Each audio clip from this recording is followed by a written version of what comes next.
Sorry, All right, ladies and gentlemen, and welcome to Rud Sports Broadcasting. This is episode number 3 of the Rud Sports Broadcasting podcast. I have with me Caleb Rutherforth up at St. Bonaventure University and Bryce Rutherforth here down in Manassas, Virginia with me. So today we're going to talk a little bit about a few things. The first thing that we're going to talk about today, we're going to talk about IHC Cavaliers hockey. What an amazing run for the IHC Cavaliers this year. I don't know how much you got to see Caleb up there, but we watched a lot of games here on Dan Dowland podcast or broadcasting on his YouTube channel. Um, Great season for them. They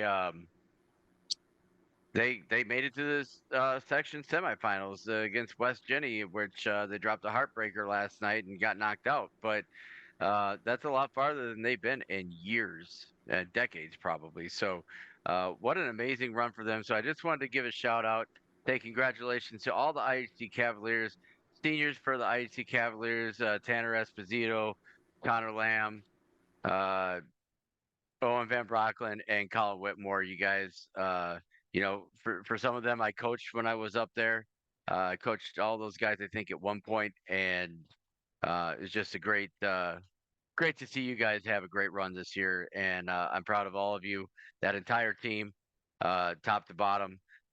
Congratulations to Chris Nethers, his first year behind the bench for IHC as the head coach, and taking him that far. And I imagine that program's just going to continue to grow going forward. Um, that being said, we're going to talk a little bit about today the NHL standings, kind of where who's buyers and sellers possibly at the trade deadline, and we're going to talk a little about MLB baseball as the Major League Baseball season is just about to get ramping up as pitchers and catchers just reported last week, late last week for all teams. So, uh, but so where do we want to start, boys? We want to start with the playoffs, or do we want to start with MLB?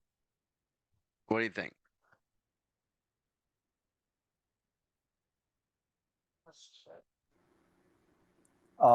this seems like a choice for you to make, Dad. All right. I mean, Well, I'm just saying. This is. all right. So we're gonna start with the Major League Baseball. You know, and what I want to focus on with the Major League Baseball teams is uh, the teams that didn't make it into the playoffs last year that probably are going to have a shot this year.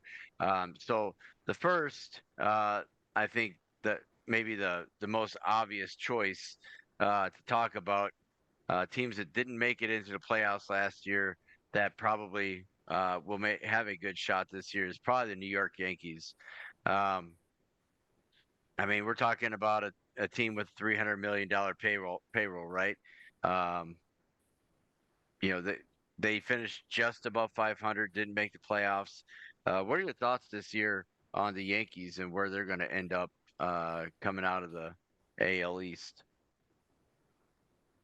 I mean, like I said a couple weeks ago, that the Yankees just they seem to have some firepower behind them every single year. Just sometimes not enough, which is what we saw last year, and I believe we're gonna see that again. These teams didn't change too much. And it's going to be hard for them to even sneak in when you have to play the Orioles as much as you can. The Orioles were a 100 team last year. They'll be a 100 win team again. I feel like playing the Orioles is just going to stop a lot of those teams from the AL East in honestly having a true shot when you look at the fact that they have to play the Orioles as much as they do. Home or away, the Orioles are going to be a tough opponent for every single person they play this year. I can agree with that. And you know what the Orioles, the truth is, they pick up Corbin Burns in the offseason. That's a huge pickup from them coming out of good for us as NL Central fans. Bad for AL East fans. I think with them going to Baltimore, unless of course you're an Orioles fan, then it's a great that's a great pickup. Um, I, so I don't disagree. Bryce, do you have any thoughts on how you think the AL East ends up? Is Baltimore going to be repeat champs again? Uh, I I don't really think that any other team in the AL East will have a chance of beating Baltimore. Uh, just even though they're a younger team, they have the talent and skill to be able to continue to dominate that division for time to come.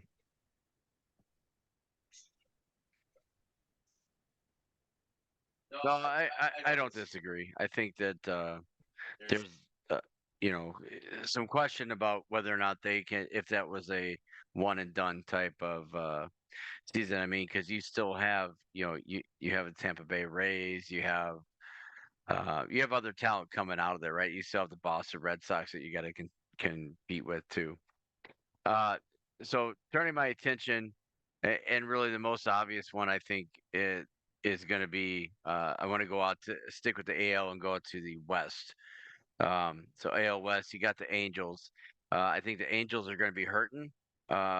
Losing Shohei Ohtani across to their crosstown rivals is going to hurt a little bit, and it may open up the door for Seattle Mariners team to take that division. What are your thoughts? And I say that because you still, they don't. I mean, they got rid of Teoscar Hernandez. They got rid of Jarek Kelenic, Suarez, Garver, Polanco. Um, but I still think that they can. I think the door is open for them. What are your thoughts? The Angels have been a dumpster fire for as long as I've lived. That is the best way to describe how they've played lately.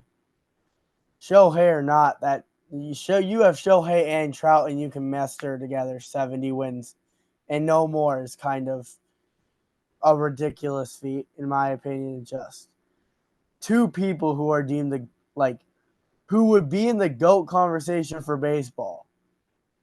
Two players who are top 10 all time playing together, still playing at a high level, and you still can't win ball games.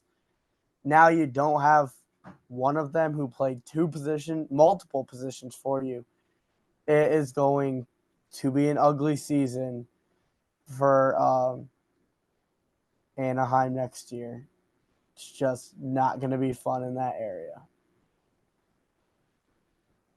Nice thoughts. Um, I think that I agree with Caleb and the fact that they've not been good for the last decade. And I mean, they have the caliber, they had two high caliber players that their careers were wasted on that team. And I mean, I losing Shohei may open up space for other people to step up, and maybe they do take this step forward without Shohei and be better, but honestly, they could benefit from either keeping Shohei or, I mean, what they did do and sending him over to the Dodgers, which, I mean, that was a free agency sign, but get the point. Yeah, no, they didn't put in the work that they needed to keep Shohei. Um, I say this because obviously, the Diamondbacks, might be the team. I'm sorry, that's not the AL, that's NL West. Um, but that's why I say I think that when you look at the AL West, I think it's uh, I think it's Seattle. I mean, you got Luis Castillo, Logan Gilbert, George Kirby in the rotation, and that's a strong three to push, you know, um, and give them a shot. Obviously, they're going to need run support, and that I think was Seattle's biggest problem last year. Uh, Short of their pitching was okay, but they just didn't have the bats. And so if their bats come alive, I think maybe they do. We didn't talk about the AL Central, so I'll talk about them for a second. I don't think there's really going to be much movement on teams that made the playoffs versus didn't. I don't. I think the Twins are your undisputed top of the AL Central. I don't think that Detroit or Cleveland are going to challenge them as much as some people may think. I've listened to some sportscasters that say that uh, you know Cleveland's going to crawl back, and I just don't see it. I still think I think the premier team out of the AL Central is the Twins. Um, However, I don't know how far they're going to make it in the playoffs. Bryce, I'll go to you as the AL Central guru here. What do you think? Uh, I don't think there's going to be much movement in the standings, like you said, but I mean, no, they haven't made any moves in the AL Central to threaten any standings being shifted. And I mean, the only two that I think could battle out for it would be the White Sox and the Twins for that top spot. Right, Caleb? I mean, when it comes to the AL Central, I completely agree that the Twins are in. As much as I hate to say it, I don't love them at all. Uh, Two people in my family don't like that, but I have never liked the Twins. I never will. I don't know why. I just never liked them. Adam Bryce Uh, shakes his head at you. however, however, the Twins are going to win the AL Central. They, in every single category, they are better. All like in just every single category you can pick, they're better than every other team in that division. And it's just like if they lose, it's kind of it'll be on them straight up. They aren't going. No other team can win this division. Let's put it that way. The Twins can lose it, but no other team can win it. If you know what I'm saying. Yeah. So if the Twins lose it, it's because they gave it away. They didn't get beat. I got you. So I'm gonna move down. We're gonna stay in the Central Division and move over to the other side of the group and go to the National League. And so uh, my heart and one and every part of my being wants to say this is St. Louis's year to reclaim the Central Division. Um, and I say that because Wilson Contreras had a hard time filling in last year for Yachty, the loss of Yachty Molina, but you still have Nolan Arenado, you still have Paul Goldschmidt. Um, you know, we signed Kyle Gibson and Lance Lynn for the Cardinals, which is okay. And they're going to give you quality. They're going to give you quality starts. They're going to give you quality innings. We don't know if Lance Lynn is going to start or come out of the bullpen yet. But either way, you're going to get quality pitching out of them. Sonny Gray, that's probably a big pickup for us. And I think that you know, and the X factor for the Cardinals is going to be Jordan Walker. Walker had quietly had his breakout rookie season, I think, last year. He had a great season towards the end of the season when it was too late. You start 10 you send what did we start 10-34, I think the Cardinals last year.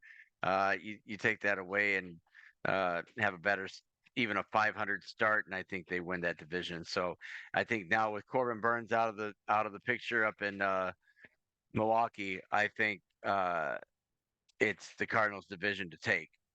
That being said, you can make a case for the Cubs or the Reds making a run at the wild card But I think you're going to see two teams come out of the central this year on the NL side. Caleb, what do you think? I definitely believe that the Brewers aren't going to win. Straight up, um, there's no more Woodruff, no more Burns, no more anyone there. Their real only Still got pitching threat is yeah, their real only bullpen threat is Devin Williams, and God is he amazing. But yeah, but you got to get like to them. exactly, that was their problem last year. They might have won 92 games. They might have had a top five save person who didn't blow, who I think only blew two. So like that just shows you just how good he was. He had like 39 saves and only blew two. Devin Williams is one of the best bullpen arms you will see. Next year, I have a feeling they're gonna have trouble getting to him. Uh, they kind of leaned on their bullpen a little bit last year, and they had amazing starting pitching. They're not gonna have that amazing starting pitching this year. If they still go at it like they're gonna lean on their bullpen, they definitely are winning the division. They might not even make the playoffs. When it comes to playoffs, I do believe the Reds are making it one way or another. That team's young, and that team's only going to grow. Um, so it kind of makes sense that they're going to be a top team in that division. And then I believe it comes down to the Cardinals and Cubs. The Cardinals' biggest problem last year was definitely not offense. And it definitely wasn't defense either. It was pitching. It was the fact that they weren't letting their defense do much. Like the pitching just it was bloops into the outfield, constant home runs, everything. They weren't allowing their defense to even help them. Um, so when it comes to next year at the Cardinals, a much better starting rotation. Sonny Gray is huge. Bringing Lance Lynn back. Lance Lynn didn't have an amazing year last year, but he was a definition of solid. Um, so I believe the Cardinals definitely have a very, very strong chance at something next year. Um, I believe the Reds and the Cardinals are coming out of the division with the Cubs as a sneaky, might take one of their spots come playoff time. Okay, fair. Bryce, what do you think? Um, I personally didn't pay much attention to the NL Central, but I would say that taking in Lance Lynn and Sonny Gray is going to be a big step for the Cardinals. Uh, and I think the Reds are pretty much like the Orioles in a sense that they're young, they're talented, maybe less talent than the Orioles, but still that young, talented group that can come in and make a splash in the league. And I mean, Cody Bellinger, he had a phenomenal season last year. And if it's anything like he did in uh, LA, he will have a really good season and then fall off right after. And if that happens, I don't think the Cubs have a chance of making it to the playoffs. But obviously, my top two picks are going to be the Reds and the Cardinals for those that top spot in making the playoffs. That's definitely fair, and I don't disagree. Um, the so we move over to the NL West now. Uh, I gotta imagine that LA is looking for some revenge this year. I think I think the Dodgers. I mean, you pick up Shohei Ohtani, that's huge. But you also have the flip side of that, which is that top to bottom that lineup looks great, but just because you have a great lineup top to bottom doesn't mean that you're going to um, that you're going to win anything. You still have to perform when you're on the field, and sometimes I think egos can get in the way. Uh, i- as much of a team sport as baseball is, it's also an individual sport, and I think sometimes those things can get in the way because your locker room atmosphere is driven by that, right? So when you have one or two big guys and a supporting cast, people tend to rally around your central. When everybody's a big name, uh, sometimes I think they have a tendency to uh, compete for one another to be the center of that locker room attention. So that might have been part of the problem with LA last year.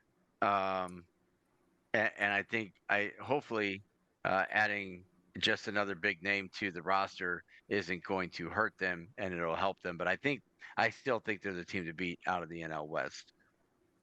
Thoughts, Bryce?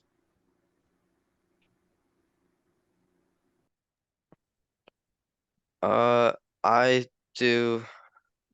The addition of Shohei is the biggest story of the offseason this year. I mean, signing for what, $700 million? Uh, and just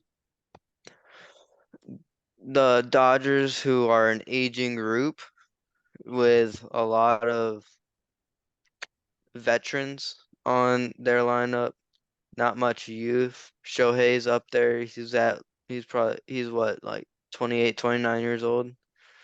So I mean, not super old, but I mean, with how many surgeries and injuries he's sustained over the years, it's really going to be a matter of health for Shohei and that veteran group staying healthy.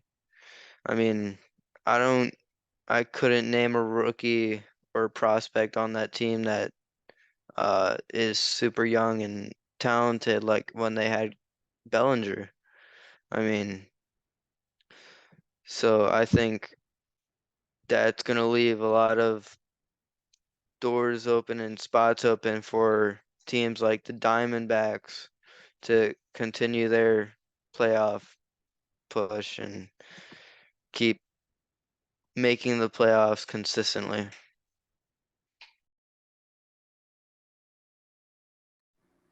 Yeah, I mean that it's kind of hard to hear Dad say revenge tour for LA. I mean they had 100 wins, so I don't know if revenge would be the. I understand they went out of the playoffs early, but revenge is a hard word to say when it comes to a 100 win team.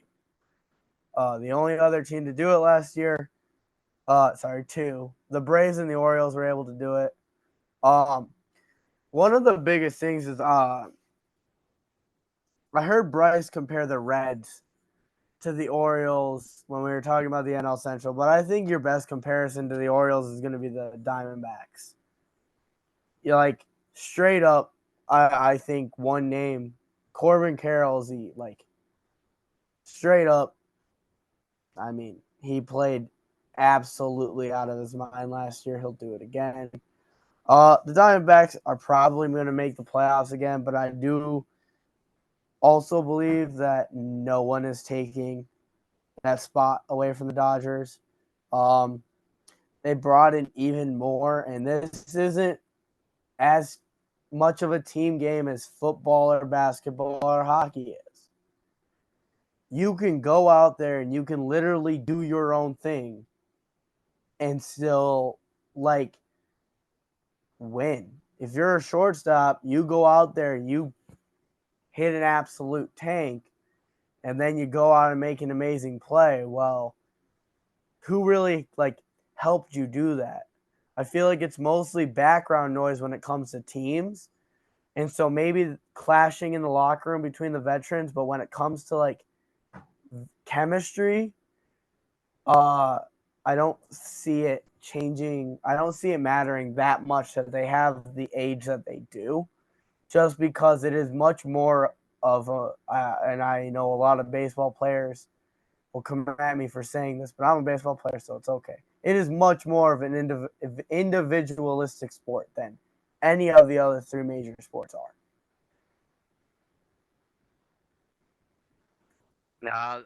I think that's fair. Truth is, I would go to. I think that you could see your other wild card come out of the West, uh, but the flip side is you also have the NL East to think about. But you're right. You look at the Diamondbacks; it could be either one. I think you send two teams out of the West. But looking at the East, this one I think is much harder to pin down because I mean you have the Atlanta Braves, which remain relatively unchanged this year. They won the division last year, and then you've got the Phillies, who took them out of the playoffs and went a long way before losing to the Diamondbacks in the NLCS. So, truth is, I think that coming out of the East, that's a really much harder to predict because anything can happen. I mean, the Marlins are going to have something to say about it, but I think it's very possible that you're going to get a team out of the East. You could end up with an extra team out of the East, and that could be. I think it's Atlanta and Philly if two come out of there. What do you think, Caleb? I mean, last year we saw three teams come out of the East. Braves, Phillies, Marlins all came out. Um, I do believe that there could definitely be three teams coming out of the East, and it'll be those same three teams. I mean, the Mets and the Marlins, who were all, I mean, not the Marlins, the Mets and the Nationals might just have gotten worse. I mean, like they didn't do much to improve. Their teams were already not amazing, and they were both out of the playoffs by 9 games or more. So like in my opinion, the Mets and the Nationals have absolutely zero chance at a playoff run. Um, and I believe that the NL Central will lose a second team for the second year in a row if all three of those teams make it again. So I really believe that when you talk about a battle, you're talking about that battle for second, and then also talking about a battle with either the Cubs or the Cardinals. Whichever one doesn't win that NL Central is going to be battling for that final wild card spot with either the Phillies or the Marlins, depending on who is the lower of those two. I believe that is kind of going to be a 3 to 4 way race.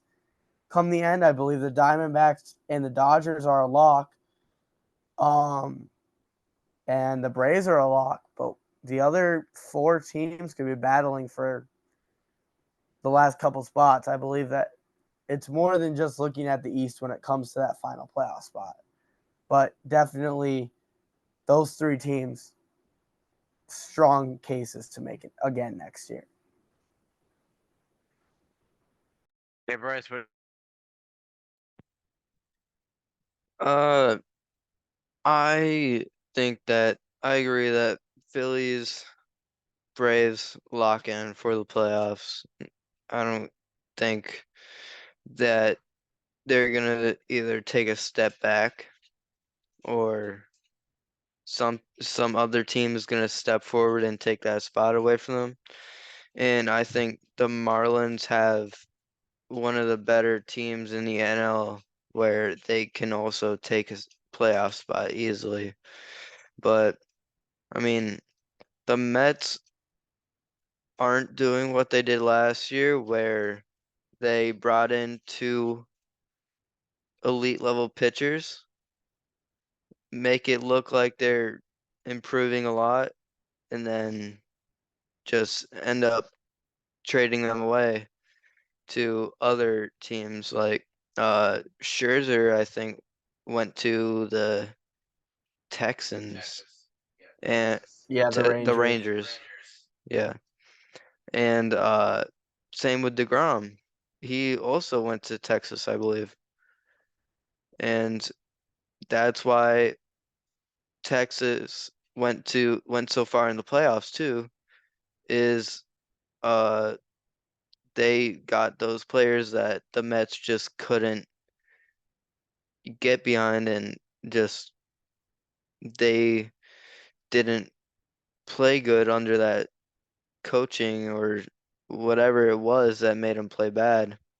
But uh yeah, I mean, the Nationals, they're just, I mean, I don't know what their roster looks like, but I mean, based off last season, if they didn't make moves, I didn't see any headlines where they made moves, and it's just going to be another disappointing season for them.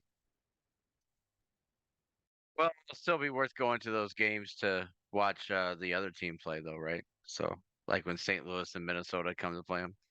So, all right. So, give me. All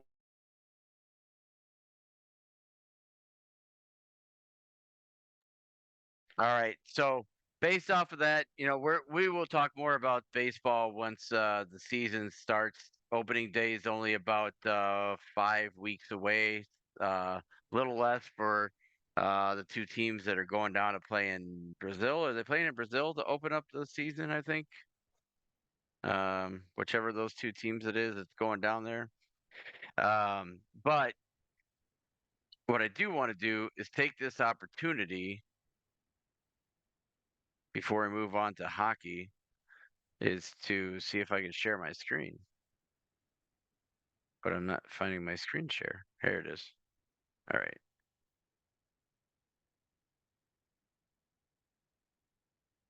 Here we go. All right, ladies and gentlemen. So you guys have heard this before on my podcast. I'm going to continue, and previous one. But I just want to give a shout out to our unpaid sponsor, Till Valhalla Project. Till Valhalla Project is a veteran-owned, mission-based apparel company specializing in quality products to save veteran lives and honor fallen heroes. At least 20% of net proceeds go towards funding therapy for struggling veterans and making memorial plaques that are surprise delivered to families of fallen heroes. So far, their supporters have helped them donate over $1.3 million to fight veteran suicide and honor 72 fallen heroes every single month, nearly 3,000 in total. By supporting them, you help veterans get the mental health care they deserve and ensure no hero goes forgotten. Check out their website at tillvalhallaproject.com.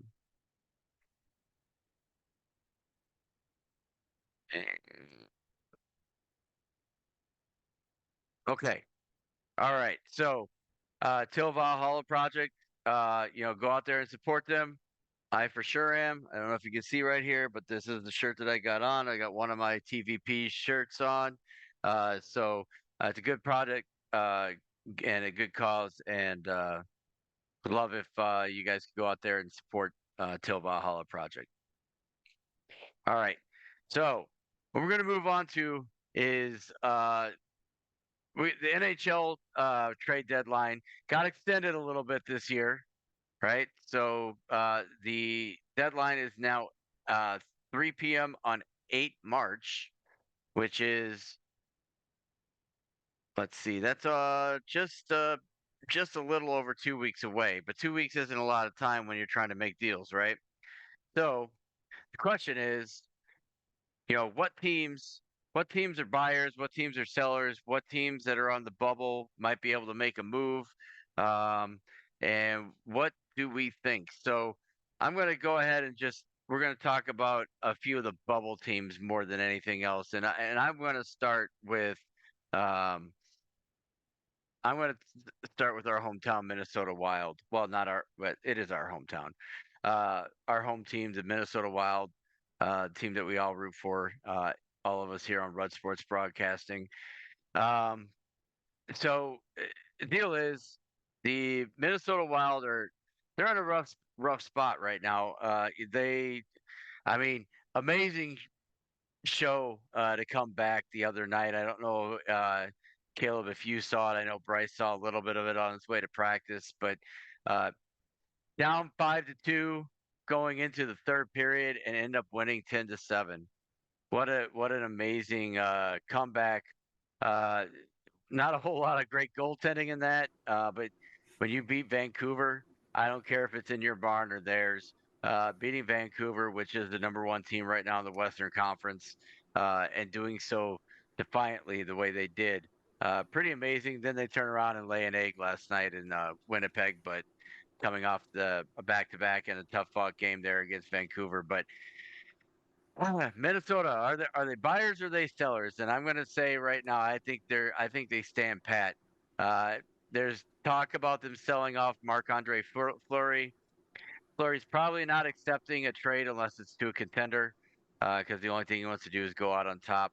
Um, what do you think, Caleb? Bryce? You think while they're sellers, buyers, or are they just going to stand pat and see where they wind up? I mean, when you talk about the rumors around Flurry and everything, this is something you see every single year. It's something you saw with Vegas, Chicago. Chicago worked out pretty well for us, but um, um, I mean, it's something you've seen every single year since his three-peat, or not three-peat. Was it three? No, it was not three in a row. His 2 wins in Pittsburgh. Um, and I mean, you're still looking at a solid goaltender. I don't believe the Wild goaltending is great.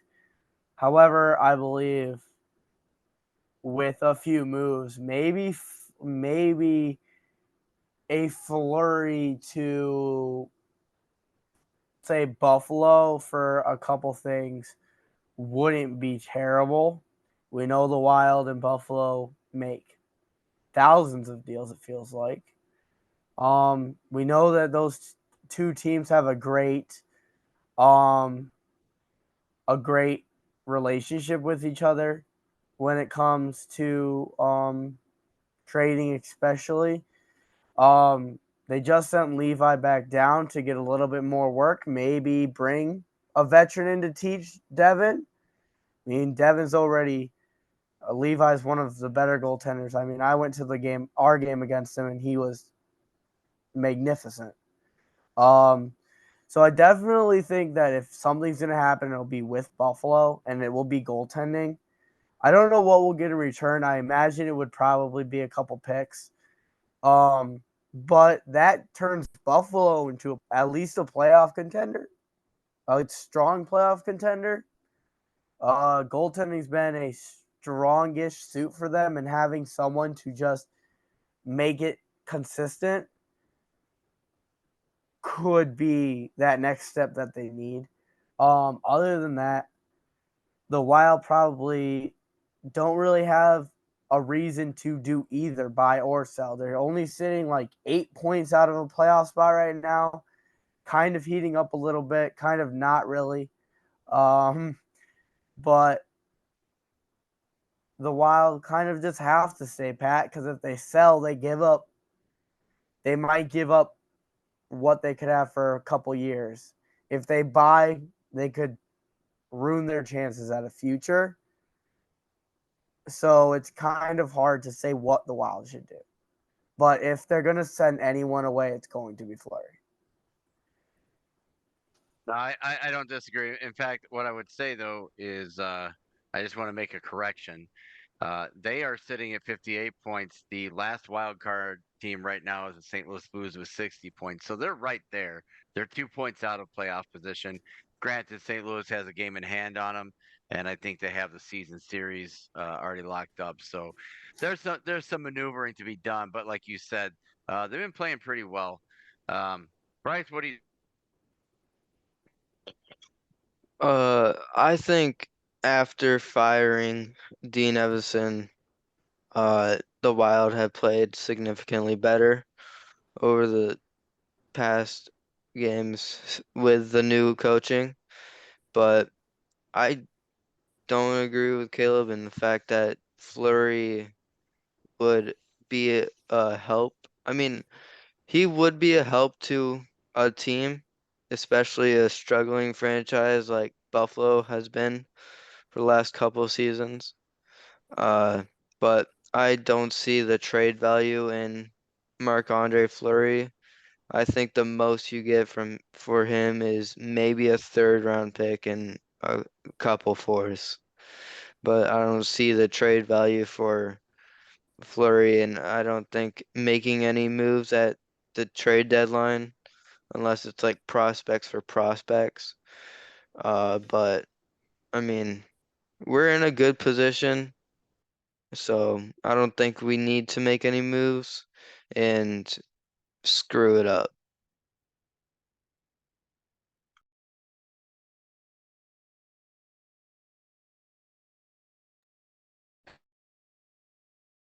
You're still muted. All right, now I'm unmuted. All right, so uh, no, it's a good discussion. Of course, we're going to talk about the Wild because of that, because that's our team. But I want to move on to uh, there are some teams. Some other teams that are kind of right there. Uh, I look at one of those being maybe like the Arizona Coyotes. So Arizona, they they're about to tank. They had a really strong start for a while, but they're moving their way. They're going the wrong direction in the standings. Um, I mean, is it time for them to give up? I mean, their biggest trade value person coming out of Arizona, I think, and of course, his name comes up every single year, even when he was with Minnesota. But I'm going to go and say it anyway. I think Matt Dumba's the guy. I think Matt Dumba's the guy they get rid of because, they're not getting rid of, Clayton Keller, or um, so I think Matt Dumba might be the guy that is most expendable and is um, worth something to them going into the draft. What do you think, Bryce?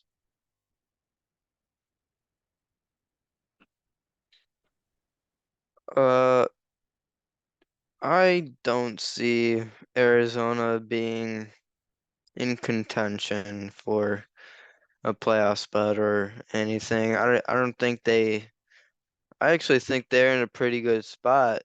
Uh, don't have to sell, don't have to buy, don't have to do any of that. They can just stay where they are, and I think they have a bright future. They have Logan Cooley, who's a rookie right now, and other young guys who can play. And I mean, really, that's their talent is in a good spot for where they're at in the standings. I think it shows a little younger team, just under fit 500. I mean, they're I think they're in a good spot. They don't need to make any moves right now. Yeah, I mean, I kind of agree with that in the fact that they are in a good spot when it comes to that. I mean, fairly strong goaltending. I mean, pretty young all around. I do agree that they are in the spot they need to be. Like the Coyotes are doing what most teams should do with the rebuild. They didn't try to do it too fast. They haven't tried to do it too fast. They've slowly built up pieces. They've found their pieces. They've developed them, brought people in to surround them, and didn't try to make it happen overnight like some other people have tried in the past. Never works like that. Um, that's why I believe the Coyotes are in the right spot, just like Bryce said. If anything, it will be. I can't even really say pick a person on that team to leave because they don't really have a position they have too much of or too little of that they could even really trade away. So they really don't even have a choice at the deadline, in my opinion. I think they kind of just have to stay right down the middle.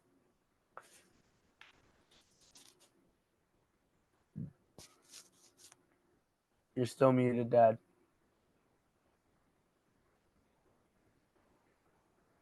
Still muted.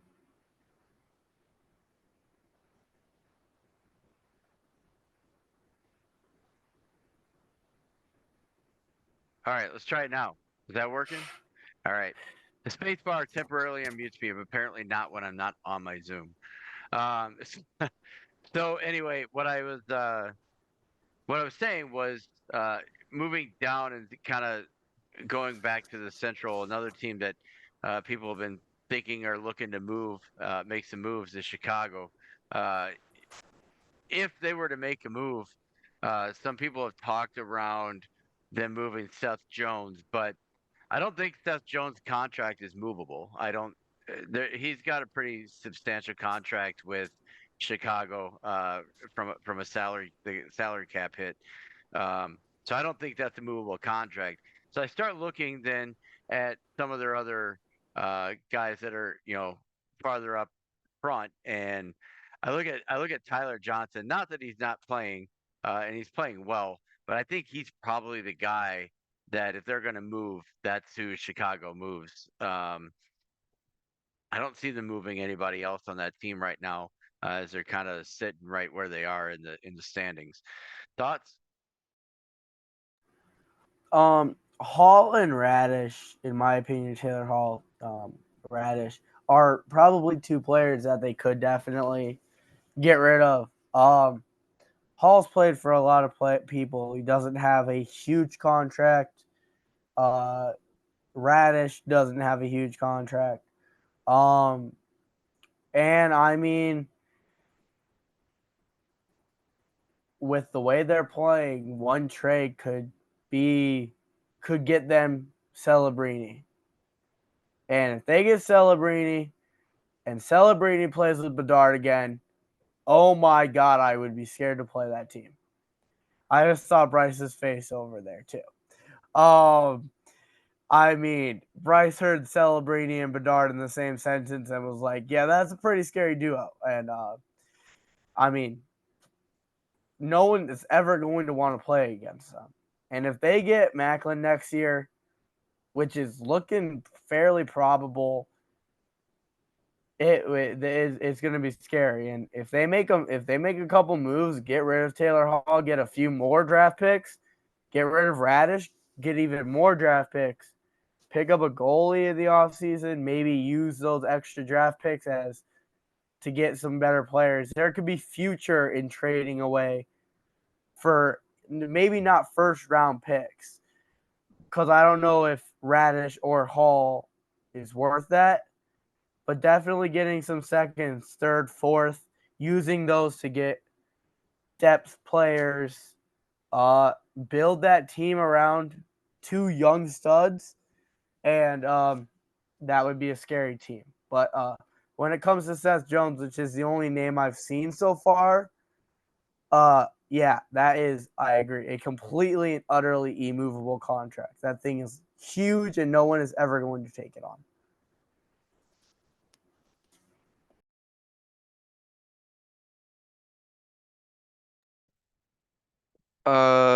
Yeah. I mean, those are the three players that I think could move. Radish, I'm looking at his contract right now. It's 3 years, 2,275,000 and he's only carrying a $700,000 cap hit this year. And Taylor Hall is carrying a $6 million cap hit this season, which is big. And I think Seth Jones is nearing 10 million this year with his cap hit, which is which I don't think that's gonna be a contract that anybody's gonna want to take. And the same with Taylor Hall. I mean, Taylor Hall's is more manageable, but he's an older guy, still very, very good. But I mean, I don't think those guys are moving, and I think uh they're kind of in the same spot as Arizona, where they're at a spot where they don't need to make moves. I mean, but I mean, it's gonna be tough this season, and maybe you get that draft pick anyways. even if you don't make moves to sell at the deadline. That's true, and you keep that group around. You know, obviously Betsy's there, so you want to surround him with as much talent and experience as possible to help him develop in the league. All right, last team that's been in the news, although no moves have been made, is Nashville, the Predators. Whether or not they're going to make a move or not make a move. Um, so I really don't know what the Preds have to offer other than maybe a UC Saros. But you're right in the mix of the playoff on. I don't see them moving UC Saros at all. Um, but I also don't see that they have anybody else that's going to be um, worth the juice they're going to get out of trying to squeeze out a trade. I think they stand pat. But there's been a lot of talk recently about over the last couple of days of Nashville trying to find somewhere to make a move. So what do you guys think? I think Nashville stands pat. But if they're going to move anybody, it's going to be UC. Um, I think that they have a few guys who can be moved. UC, I mean,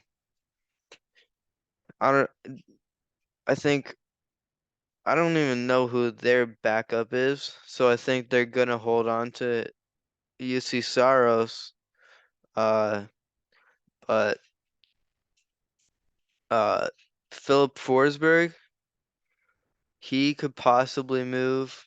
Roman Yossi, I think he could possibly move. I mean, they're sitting just above us, and I said that we are we should be just staying center, middle, and not making moves. But the thing with Nashville, they've been center cut for the last like 5 years, staying in that middle slot in the Western Conference. And I mean, they're probably not gonna make moves, but I mean, they probably will in near future in the next couple seasons. Yeah, I think they need a shake up for sure. What do you think? Yeah, I mean, the Preds ownership has been known for being really passive. Let's roll with what we have and never move anyone. Let's re-sign everybody. Re-sign everybody, bring in no one new unless they're drafted by us, and let's roll with it. And that has not worked yet. Mean, like they played Pittsburgh in the Stanley Cup Finals in what 2017. Yeah, that was 6 years ago, 7 years ago. That's a problem. Um, and I believe like you look at Forsberg, they're gonna like continue to play. They're gonna continue to use Forsberg. They're going to continue to use that entire team because like it's not a bad team at all. But like Bryce said, it is middle of the pack. Yeah, you Well, it's have your also it's superstars. also aging too. It's also an aging. Exactly. Their backup goaltender is I just looked it up. Kevin Lankinen, Bryce. Uh Who? that seems like a problem to me. I feel like you need two strong goaltenders to compete. Uh and I've heard a lot of people say no, especially when I bring that up and then they bring up the Lightning. Name the Lightning's backup goaltender when they won 2 Stanley Cups. It was Brian And Elliott, by the way. oh, was it? Who I is only a knew that no name like Massey was the only one I knew. he Brian Elliott is a no name, but like he's not like ever been known as a star. But Matt Murray was with Fleury. when Pittsburgh won it. Bennington was there with Allen when they won it. You always see a great goaltender. Even it doesn't even have to be great, but you always see a top level goaltender, then someone slightly below him. Last year, Aiden Hill, Logan Thompson. Bam. There you go again. You need two goaltenders to win a Stanley Cup. I will die on that hill. Lots of people disagree with me. I actually had a problem with it in my professional writing class today, talking about that exact same thing. But I will die on that hill. You need two goaltenders to win a Stanley Cup. So that's what they have to go get if they're going to have any chance at anything this year. Well, Go ahead, Brett. who were the two goalies for when Pittsburgh was making their Stanley Cup runs? Can Fleury and you? Murray. Oh yeah, but to me, Murray was like Brian Elliott when that time was there. He And started the 2018 Stanley Cup Finals, Bryce. let me talk. Okay, Right? okay. I mean, you don't need the superstar or the star backup because, I mean, the Lightning did that. And before Murray really came into his own, other than that one start in the 2018 finals, I mean, he the backup wasn't really needed. Un, and I mean, you have the last two Stanley Cup champions with the Avalanche and Vegas, who used both of their goaltenders and actually, I think, had a more commanding win in the final series than the other two.